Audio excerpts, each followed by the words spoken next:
Hi, I'm James McKenna from DDN. I think this is year number 14 that I've been using GPFS.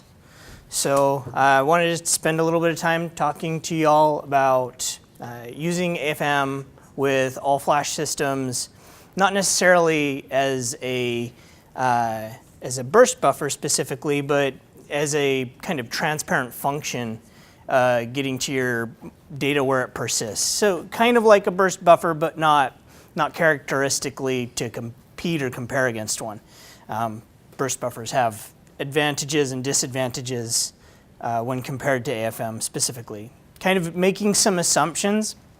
So I won't talk through them all, but I'm kind of just going to go out on a limb and assume that y'all went to the AFM session earlier today and you're up to speed on what it actually is. And also, the highlight here is around performance, it's not around availability. So there are a couple of different modes in AFM. Some have benefits over each other. If you think about using AFM as a function for your entire compute environment to interact with, so you got compute nodes up at the top, they're interacting with an AFM cache. The AFM cache is either pulling data up when it's requested, prefetching it when it's scheduled in, or evicting it over time when it's no longer necessary to be operated upon. You can use single writer to do that, and to do that pretty well in such a way that you can set a barrier between what your compute nodes are doing to the system and where the data is actually persisting. So who in here has used AFM? So quite a few of you. You kind of think of it as articulated different than just another storage pool in your file system, right? There's a significant line of delineation between what exists in AFM and how you interact with that data versus how you interact with data on rotational media first and foremost, but also that where your data would persist long term.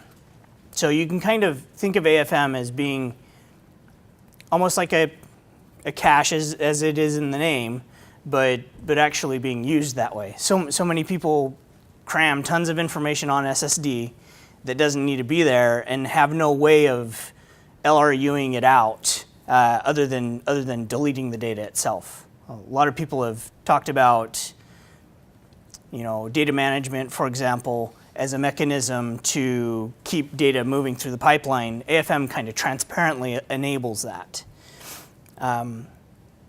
So that's single writer. Another mode of AFM that I've actually seen, there is a flash-based PCI Express SAN company that recently got its technology dissolved that EMC had acquired that was trying to create a rack-adjacent flash storage. And the idea of it is actually a pretty good one. You have a common subset of information. You want to get it as close to your compute nodes as you humanly can. And you don't really care about data duplication. In that mode, you can actually create rack-adjacent AFM caches and use read-only and have a central home that's pushing out read-only cache information to your clusters. So imagine input data sets for doing stock price analysis or back testing. You'd want to be able to have that input data set as close to compute as possible. So let's put a 2U flash-based SAN at the top of every rack right next to the network and uplink it very, very aggressively. Now you have the ability to push this data out to all the varying AFM homes, and now you're not going up your uplinks and back out to a centralized data store. Been seeing a lot of that lately. But really the goal is to accelerate certain types of workloads, right? You all kind of come from different backgrounds, either FSI, media. I don't know that there's too many media people in the room, but media is one very common use case for Flash in general. the advantage that you get from flash is that you don't have to seek, one, and the performance and minimizing latency. So if you kind of look at post-production, for example, you've got a guy sitting in front of a computer that's doing Final Cut Pro, clipping things together, and he's dragging, if you've ever used Final Cut Pro before, he's dragging a timeline around, and so looking at snippets of a file, maybe it's a proxy file or a full-size file, uncompressed, for example. And the ability to use Flash while you're doing that makes a huge difference to these types of individuals. It's extremely high performance when you're dragging the timeline around, and if there's jitter in it, then it's a very negative experience to the end user. So that's one. Another, and video transcoding is a huge use case for a solution like this. Transcoding is where you take one copy of a media stream and you make a version of it for iPad, iPhone, desktop, IP over TV, et cetera, anyways. You make a whole bunch of different versions of the same asset. Well, that means you got to read that asset once for each version. Some encoders have the ability to transcode multiple different things real time. Most transcoding applications read this input file from one compute node per transcode output. So if you want 8 different outputs, you're reading it from 8 different compute nodes. So that can be a lot of rereading of data. Another media use case is network DVRs. So there's I have at least one customer that has a data ingest function that they capture the data. This is either satellite broadcast or some type of media stream that they're tapping into. They capture the data, they encode it into HLS chunks, little segments of video, and then they broadcast that out through a bunch of players. So playout servers that feed into a content delivery network that goes to a bunch of people that are watching live TV on some type of media device. Well, they might also want the ability to DVR that asset. So they subscribe to recording it. Now they have a golden image. It's kept massively reread in a flash-based cache using AFM, and then the DVR asset essentially reads from that and copies out duplicated blocks. Bunch of legal reasons why that has to be the case in the United States. It's called private copy. Every person that hits a record button has to have their own unique version of the content. A lot of ways to skirt that rule, but anyways, AFM with a flash-based tier helps you to get around that. FSI has a ton of use cases, and also life sciences has a very good use case where, let's say you have an Illumina sequencer and you're outputting the data over Samba, think input through protocol node into an AFM cache. There are a ton of tiny itty-bitty files in that sequence. And you don't necessarily want to put those down to rotational media. You don't want to deal with the time delay that it takes to do an analysis on that information. If you could do that initial analysis in AFM while the data is still in AFM, let that finish up, and then evict the data after you're done massaging it down to the underlying PFS. Well, it's still in the PFS, but to where the home is and where it's going to live forever, you can do that and kind of, I don't know, I don't want to say maximize your investment, but you definitely don't have to spend as much money on a larger amount of storage if you can simply use AFM to accelerate that part of your workflow. Kind of a similar reason to why get a burst buffer, but like I say, it's a little bit adjacent and it's part of spectrum scale. So just as much as why use AFM with Flash, when not to use AFM with Flash, I think is just as important. So, Flash is different than rotational media. I'm sure we can all agree on that. But how traditional file systems use disk how non-log structured file systems use disk, you're going to have an I/O, and that I/O is going to exist in a bucket of data, and that bucket of data, maybe like a block or a sub-block, is going to, it's going to function relative to the data around it. So if all you do is write out 4 kilobytes, you're going to actually be enacting against much more than 4 kilobytes worth of region of space on disk. This is like if you wrote out 4 kilobytes to a 2 gig file in GPFS, it's not just going to write out 4K.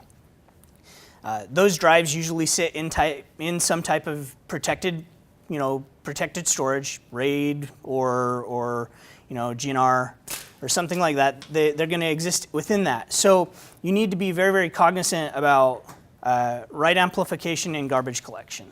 So those are 2 things that Flash does that is very, very different from rotational media. So in the case of garbage collection, let's say I decide to condition my drives by doing a sequential DD to them.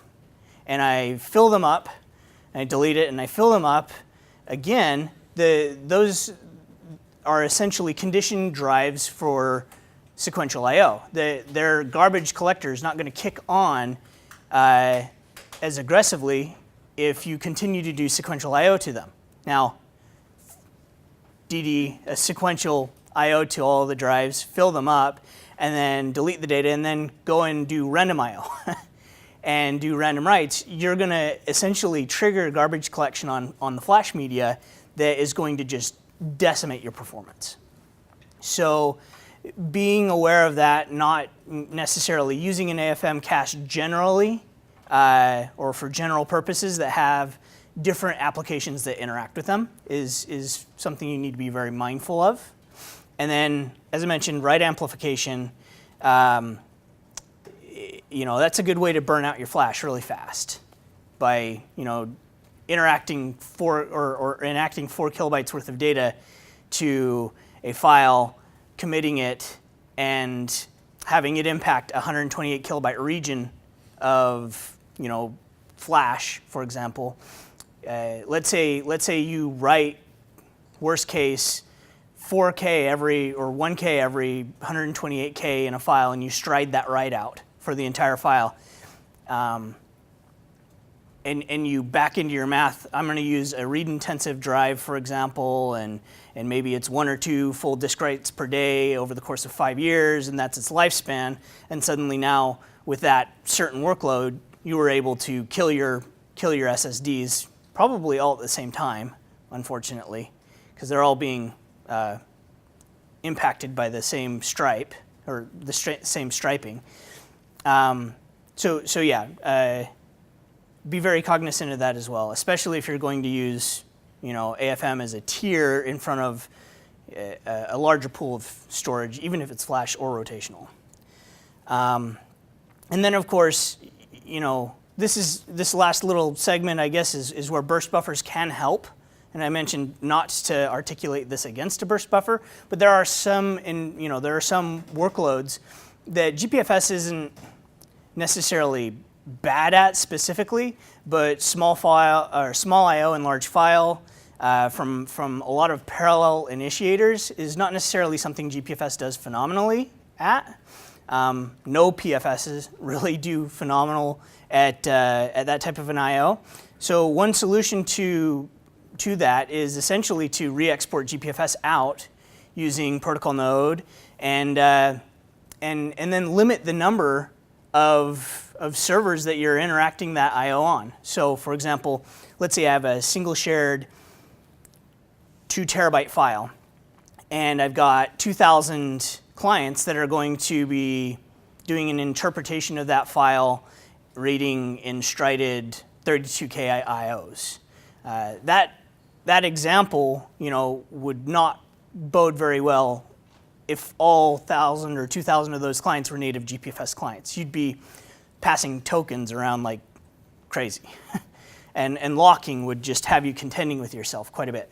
So if you used CNFS or protocol node as that example and just had all of your clients mount one of the servers for that application, you could essentially collapse all of that, and then maybe even use something like, local read only cache, or maybe that, or in addition to AFM on flash, be able to accelerate that. I think people call it pathological I/O. Bad I/O is another way of saying it. Collapse that bad I/O from impacting your backend BFS, and in this case GPFS. So I didn't want to have a whole bunch of marketing stuff in here, so that's why my slides are so bland, being a vendor and all. But that's the gist of kind of what I see AFM and Flash, not necessarily burst buffers specifically, but being able to consume that shorter term with what's built into GPFS today. And there's a lot of benefit that can bring to customers to avoid thrashing the crap out of your rotational media. So that's my spiel. Great, thanks, Dave. Yep.